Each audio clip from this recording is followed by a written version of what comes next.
Pesan Nabi Muhammad SAW, kalau umpamanya kita berani ucapin ucapan seperti itu, maka amal kita tuh bisa hilang. Seperti api makan kayu bakar. Di situ ada sifat hasad. Di situ ada sifat dengki. Di situ, waduh, fa innal hasadah, kata Nabi, yakul hasanat kama takulu narul khotobah.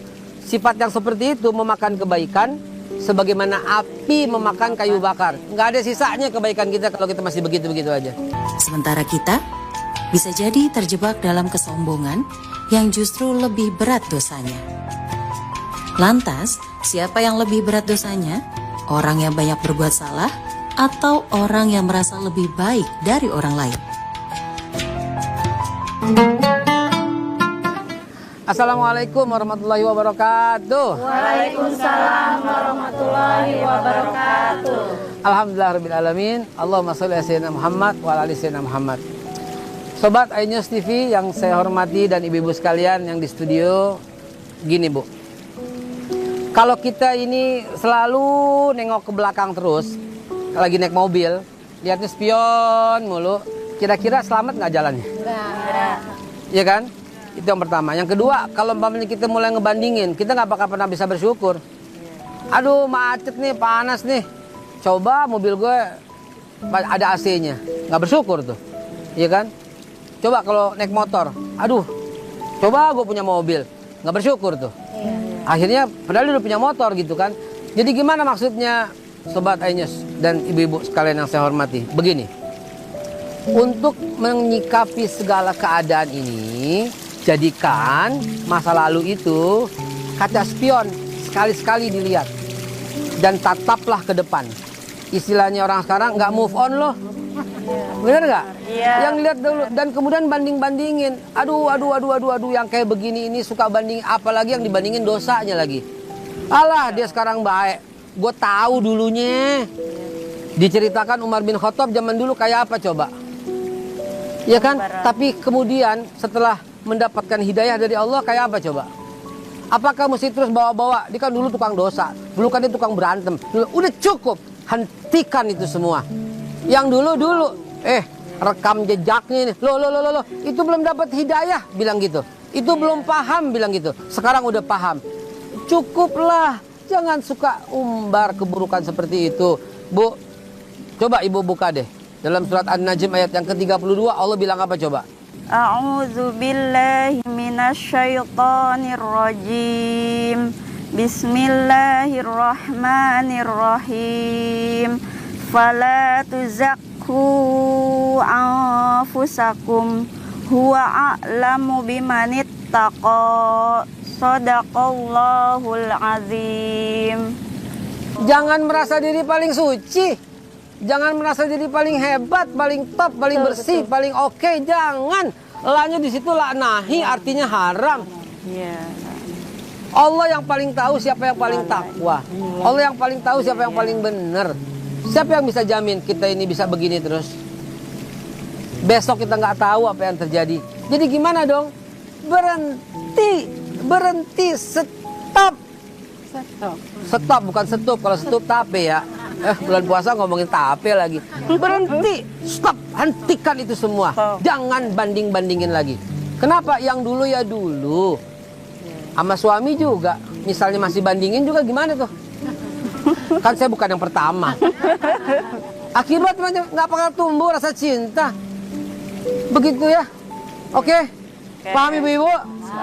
Paham ini benar? Insya Allah.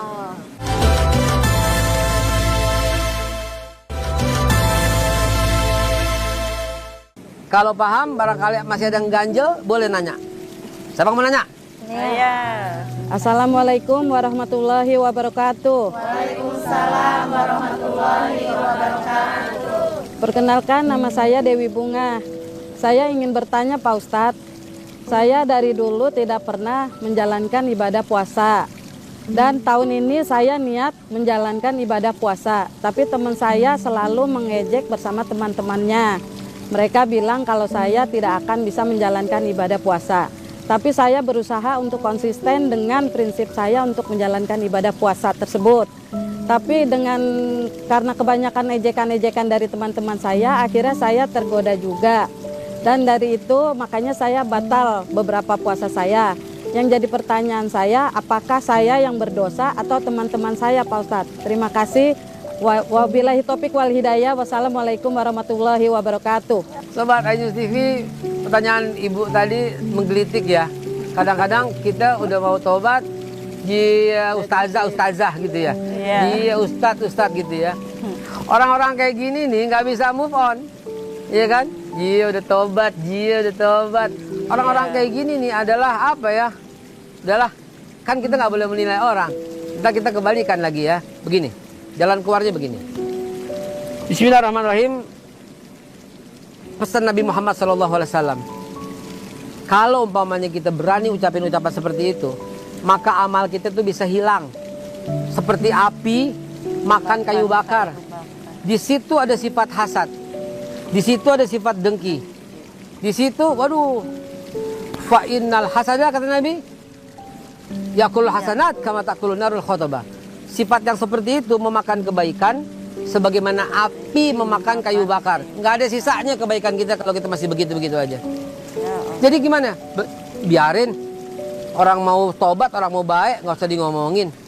Dan yang udah tobat, kenapa mesti ngikutin ngomongan dia? Kita nggak bakal sampai kepada tujuan. Dalam hati kita katakan, ya Allah biarkan aku istiqomah. Kalau yakin gitu gimana? Udah biasa aja, bercandain aja. Jangan diambil hati kalau kata orang Betawi bilang. Jadi, ayo berhenti, stop, hentikan membanding-bandingkan keadaan. Berhenti, stop, hentikan untuk belajar ngambil dosa orang lain. Namanya kita ngambil dosa orang lain ini, ya kita yang rugi nantinya. Biarkan mengalir orang lebih baik. Dalam hati alhamdulillah, semoga begitu. Mulai nih Bu, ya. Saya mau kasih satu tips yang luar biasa. Anda akan selamat sentosa sampai hayat di kandung badan. Ketika ngelihat orang, doakan orang itu. Selesai, beres hidup lo. Orangnya jahat, mudah-mudahan ntar dia juga baik. Orangnya dulu pendosa, tahu juga tobat. Orangnya koruptor, mudah-mudahan diberi kesadaran. Orangnya sok pamer, mudah-mudahan hatinya baik. Itu cara yang paling indah dalam menyikapi keadaan. Apapun keadaanmu, doakan orang di hadapanmu, hidupmu akan selesai. Amin ya Allah ya Rabbal Alamin. Jangan lupa, itu bisa terjadi kalau kita makan makanan yang halal. Tanpa makan makanan yang halal, pikiran kita menjadi racun. Begitu. Demikian, semoga manfaat. Billahi taufiq wal hidayah. Wassalamualaikum warahmatullahi wabarakatuh. Waalaikumsalam warahmatullahi wabarakatuh.